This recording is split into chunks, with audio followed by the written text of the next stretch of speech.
Hey, why do you think digital video looks so dull and not as cinematic as 35mm film stock? We wanted more clarity, more resolution, wider dynamic range and better codecs, but it's not about that. Film stocks are physical and they have their distinct color and grain characteristics that make them beautiful and unique. Today I'm going to show you a digital film emulation plugin called Dehancer that has a variety of tools like bloom, halation, film grain, and a lot more to simulate the real look and feel of the motion picture films.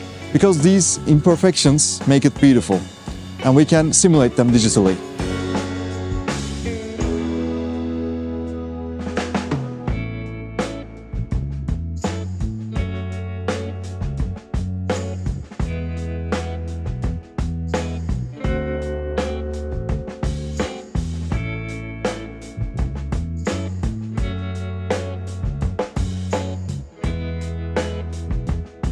Let's take a look at them, shall we?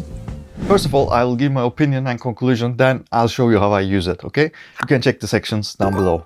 Look, in the past I bought some diffuser filters almost 3 years ago, and I've been using these to soften the image highlights and create a bloom effect mostly. But now this plugin can do all these digitally, as well as doing film emulation. And we can mask anywhere we like, obviously. By the way, it doesn't enhance the image, it dehances, as you can get from the name. It has dozens of popular film stocks, 63 I believe, including very famous Kodak Vision 3 series. These profiles are, they say, carefully scanned 3 times with different exposures to replicate the color characteristics of those specific films. Not their grains though. But after I shot this, they released a beta version of Dehancer Pro 7 Beta 3 build. And there are presets for 8mm, 16, 35 and 65mm film grains with different ISO settings. Halation and Bloom also got these simulations for 8, 16, 35 and 65mm films. There is also a new film damage option to create dust, hairs and scratches.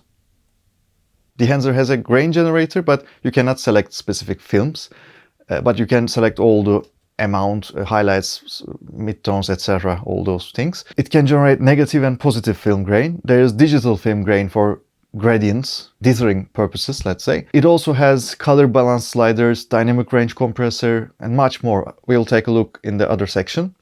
I quite liked it. Dehancer has plugins for DaVinci Resolve, Final Cut Pro, Adobe Suite, Premiere After Effects, as well as photo plugins for Lightroom, Capture One, Affinity. They also released a mobile app for Apple devices. I may show you in a bit. I use bloom and halation a lot because they generally create beautiful halo and soft look to the human face, and of course for the foreground as well. The halation is mostly red and it helps keeping the skin tone nice, in my opinion. Normally halation comes from celluloid film and digital sensors don't really do that. Also bloom, highlight fringes, the roll-off doesn't really appear on digital sensors, and because they're overly sharp, the new lenses as well. But these are wonderful imperfections that our eyes were used to see. So when you add them with a touch of maybe grain as a mastering tool, they feel alive. Instead of sterile digital video, it creates film-like images. That's why I loved it, that's why I use it. Dehancer has Pro version with 63 film profiles, ACES support and all the things I said before for $399 for a while. It will be $449 in June, I guess. It also has some cool features like gate view and film breadth. If you need it, you can check their website. If you don't need all these, they have a light version for $199 or specific plugins for bloom and halation. The best part is they give 10% discount to my subscribers.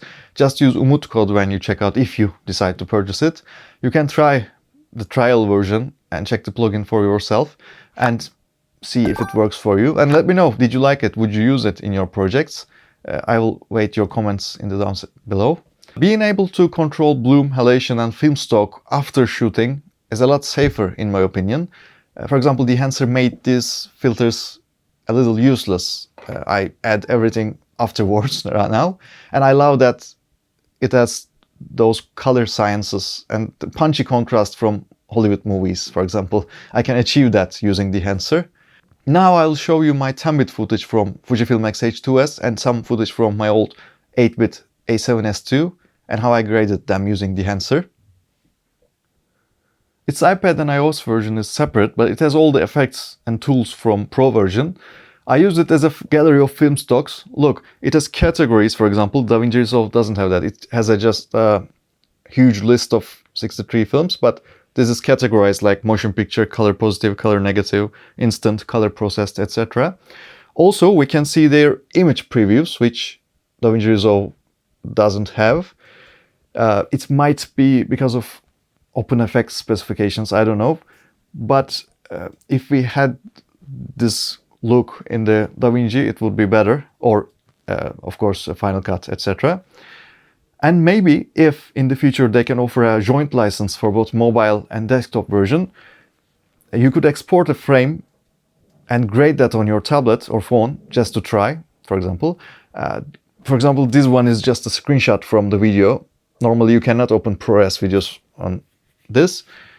Maybe you could export as H.264 and grade here, but anyway, you may try your grading here and then do the real thing on desktop as well. Some sort of connection would be nice, because mobile apps are coming. First DaVinci Resolve, Final Cut, then Dehancer. I guess we'll be doing some work on iPads. So let's color correct this. This is something I already did. This was the original color transformed version, and this is the Dehancer version. I'm gonna show you what we are able to do with Dehancer. First of all, let me show you normally, this is an flog2 file, and probably I would add an flog2 to white dynamic range LUT, or I can add a color transform node, for example. This is my transform node, like that. Before that, I have a primary correction, like just a little bit contrast and light correction. I'm not gonna use any masking, etc. Normally you could add secondary corrections here or here. And the latest one should be Dehancer. Also, if you're going to change the color spaces within Dehancer, you can use this as it is, just the first node, because if your source is not Rec 709 or Rec 2020 or something like that, you can choose camera, choose your brand, and select the format. And for example, my camera is XH2S and this one is flog2. If you make it, it converts it, the color space. All right, but let's begin with, by the way, I didn't make another version. Let me just create a new version, version 2, yes. And I'm gonna reset this. Dehancer Pro.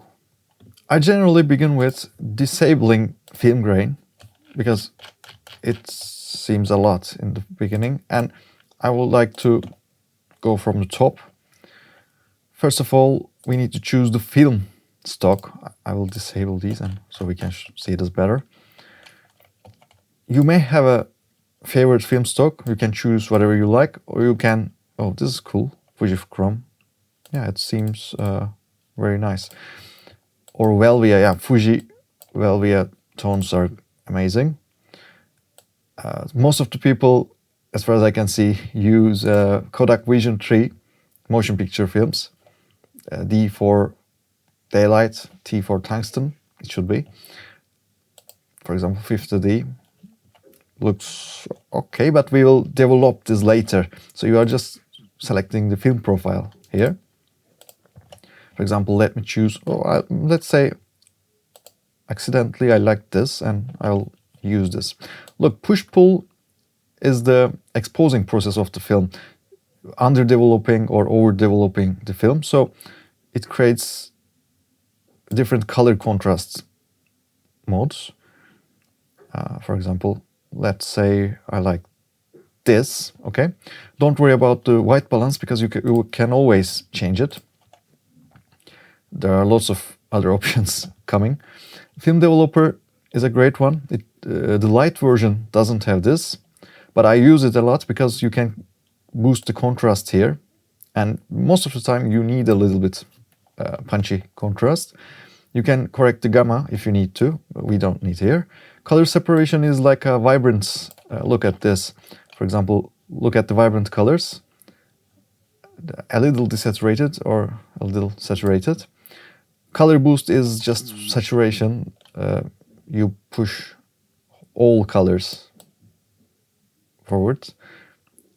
This looks fine to me. We're gonna change it a little bit more.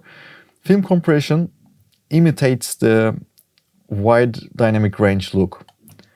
If your video is 10-bit or RAW and maybe log is great, but you can also enable this and look, it decreases some, lowers the highlights a little bit.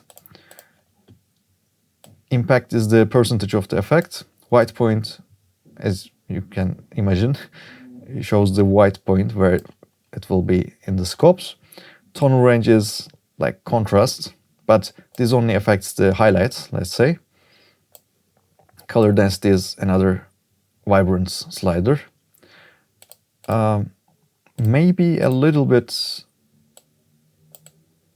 squeeze, maybe a little bit compression works fine for most of the time. Expand is similar.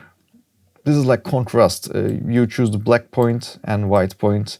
I don't really use it much, but if we need to, we can use it. For example, there's a print option. I use this a lot.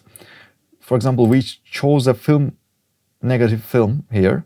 We shot on these, let's say, but did we print it later to show on the cinemas? For example, we can choose Kodak 2383 or Fujifilm 3513. Maybe in the future they might add more films here. I don't know. There's a photographic film as well, Kodak and Oraculous paper. Oh, this looks too contrasty, pretty good actually. But I generally choose Fujifilm because it has a little cool tone in the shadows, but we will also be able to make that, obviously. In this one, there is no impact or something like opacity or impact slider. The other effects have, most of the time, impact. I wish we had an impact on this one as well, but you can select the exposure value, tonal contrast here, like a film developer, density, and saturation altogether. And we have an analog range limiter. I don't really use it much because most of the time I would like to not touch, but maybe just a little bit over 0 and a little down from 124. Okay, color head is another great one because here you can do a little bit correction if you haven't before. Look, yellow, blue, magenta, green, cyan, red. This is basically offset. You can green, magenta, orange, blue, and what was the other one? Cyan, red. Yes, cyan, red. It moves from this to that. You need to enable it first, and you can change the tone like offset. If you select gang, they will move together and you can make it more magenta or more green if you need to. Okay, let's say we need a little bit. This may be too much, but I don't know. Yeah, maybe let's go back a little bit. This shadow, mid-tone and highlights tone, you will know this because this is basically lift, gamma, and gain. Left side makes it cooler, right side makes it warmer. Maybe a little bit cool shadow, warm highlights, like a teal orange thing. Yeah, this looks okay right now. Film grain, yeah, we have come to this great thing right now. We need to enable it. Let me show you. I believe film grain is great as a mastering tool to stick all the colors and all the details together. You can select the size of the grain, amount of the grain, resolution. Look, resolution, the more resolution you add, it won't be blurrier. it will be as clear as your digital video. When you decrease it, you will lose some resolution. I tend to use it around 70 to 80%, just a little bit. I will decrease the amount. And of course, there's a tree slider for shadow noise, mid-tone noise, and highlight noise. I don't know why, but I remember there were highlight noise on some of the films I watched, so I like it. I don't know why.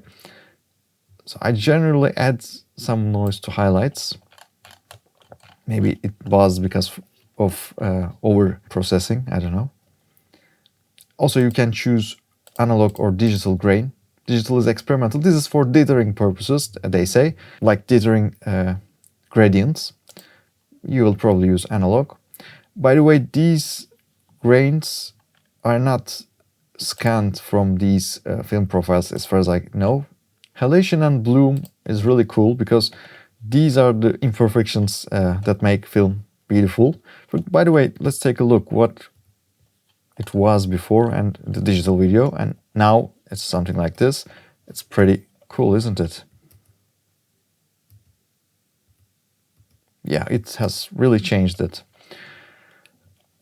Let me show you halation. Halation basically adds a red tint. Look at this. When you select mask mode, you only see the effect, and I'm gonna increase it a lot to show to you. Look, amplify amplifies the effect. Local diffusion increases the effect locally. The global diffusion is like amplify or impact. These work similar. Smoothness is like feather. Background gain increases the background colors that has halation. Source limiter limits the source that creates this hue, this color. This is too much, of course, but let's decrease it a little bit. When you add a little bit of halation, it helps to protect skin tones and a great red tint over people most of the time. Bloom is the light diffusion, highlight roll-off, let's say. Again, we have a mask mode. Let me amplify it. Look. If you don't select the save lights to 100, you may overexpose things, so save lights is a good option. If you select details to 100, it will be more detailed. If you decrease it, it will be just general bloom. Maybe a little diffusion. Amplify. Yeah, just a little bit, just a little touch of halo. This looks fine. Maybe decrease the limiter a little bit. Just a little bit, okay. Vignette, you know what it is, but I wouldn't add it here because you can always add a mask later. But I'll show you what it is if you don't know. You can select the shape. It's called aspect ratio here. You can decrease the exposure, for example, add a feather.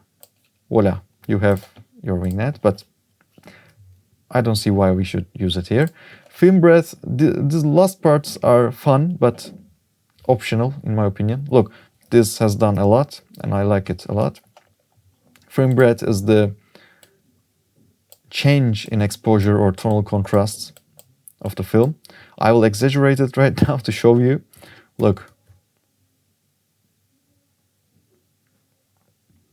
So color balance, tonal contrast, and exposure changes a lot. You may reduce the period, reduce the effect, and use it to simulate a real film. Also, gate wave is the translation. Look, let me show you.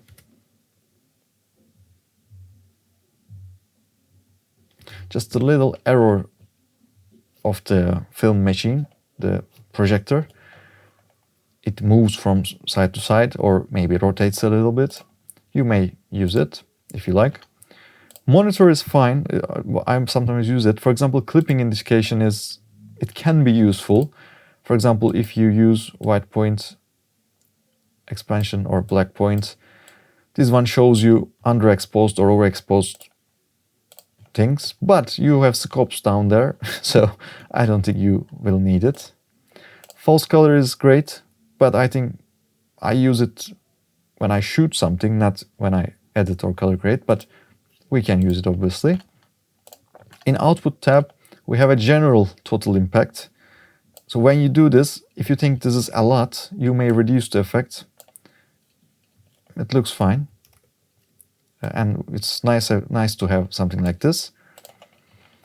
LUT generator, don't think that we can export all these things as a LUT, but we can export the color data, not noise, not halation, bloom probably, but we can export the color data to our screens, for example, external screens, monitors, so we can use it on set. A nice thing to have. And in the option, we have a quality control. Normal fast works fine most of the time, and probably we cannot see the difference.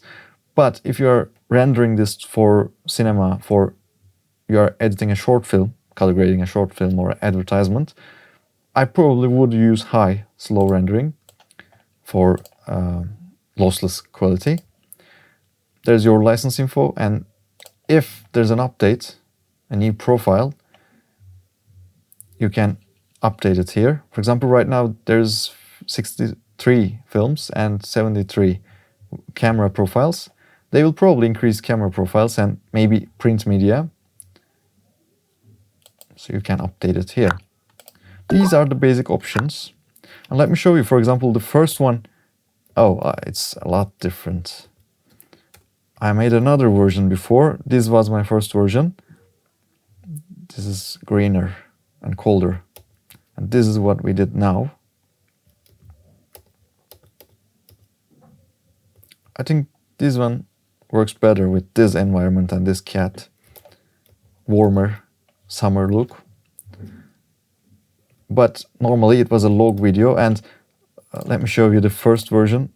Let's add a LUT here, fastly. Look, from this to this.